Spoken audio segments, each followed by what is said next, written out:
And as the voices faded away, the Samsung SuperSpeedway series began at the notorious Daytona International Speedway, with a rolling start of 26 cars representing 5 different manufacturers, marking the start of Round 1.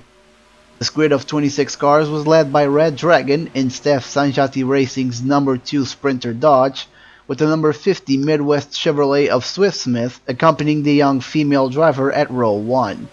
While rows 2 and 3 featured 2 of the series' best performing drivers during test season, DCR Raikkonen and Riley Morton, in 4th and 5th place respectively. 2 new drivers were also present on the grid, the returning Bane Hamlin 1121 and newcomer Hugh Matson both joined in Fords as one-car entries, with Bane returning to the series after hearing about Manson's entry, claiming that he was not going to sit in the silhouette lines and watch Manson take all the glory for himself. Lap 1 was as eventful as all the recent grid changes. Red Dragon tried to defend her first place from all rivals, and Swift Smith had a better run through turns 3 and 4, surpassing the Dodge and taking the lead towards lap 2.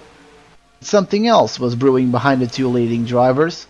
Red Dragon's teammates in Steph Sanjati Racing, BK Glover and Mike 458, were bearing down on both Dragon and Swift, soon turning the front wall battle into a 4-car column at turn 3. The Dodge Invasion was taking the race by storm, except for one minor detail, a detail which became painfully obvious at the main straight in lap 3. In an ironic twist of fate, Red Dragon ended up making contact with Mike 458's Valvoline Dodge, which in turn came right across the path of DCR Raikkonen. The results, as they are being shown, were more than obvious. It was the big one. Race car, in the number 20 Home Depot Chevrolet, was taken out thanks to a rear shunt, which sent his car straight into Tire Iron's already damaged Chevrolet, writing both drivers' races off. Somehow, Bane Hamlin 1121 avoided a premature end to his comeback tour by going as low as possible in his racing line, narrowly avoiding the pileup. Yagi managed to make an even crazier near miss, coming inches close to both Mike 458's Sideway Dodge and D Cybertron's Pontiac, getting past the impending disaster cleanly. Tire Iron sadly wasn't so lucky. His car slammed the side of G. Parilla's Kodak Dodge and then was slammed by Racecar's own car, proving that Jimmy Johnson is not required to have a boom confetti moment.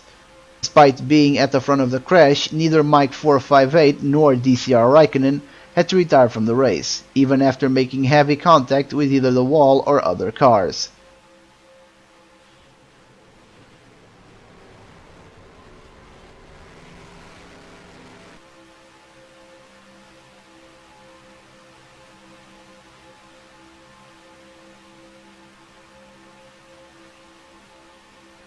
Mike in particular was slammed left and right by several cars, as if his car was a pinball. Lady Luck was smiling for the Valvoline driver, it seemed.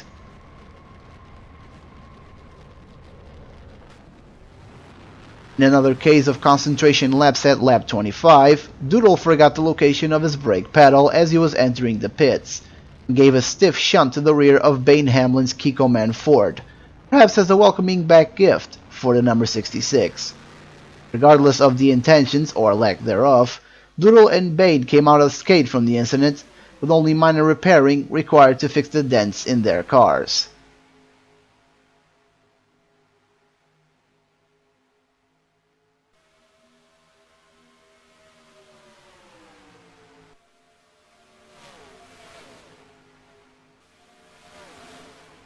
But despite being involved in 2 different crashes, Bane Hamlin 1121 was one of the candidates fighting for victory, alongside D. Cybertron, Michelin, Riley Morton, Yagi, Swift Smith, and Smurfybug.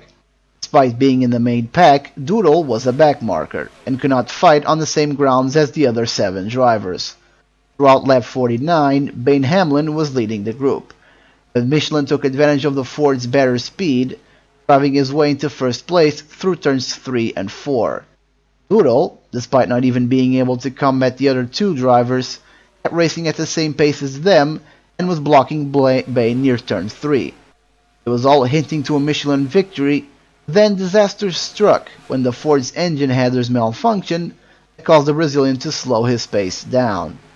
Bainham in 11:21 took the golden opportunity by the horns and won the opening round of the Samsung Series, making his mark after nearly retiring from the series altogether.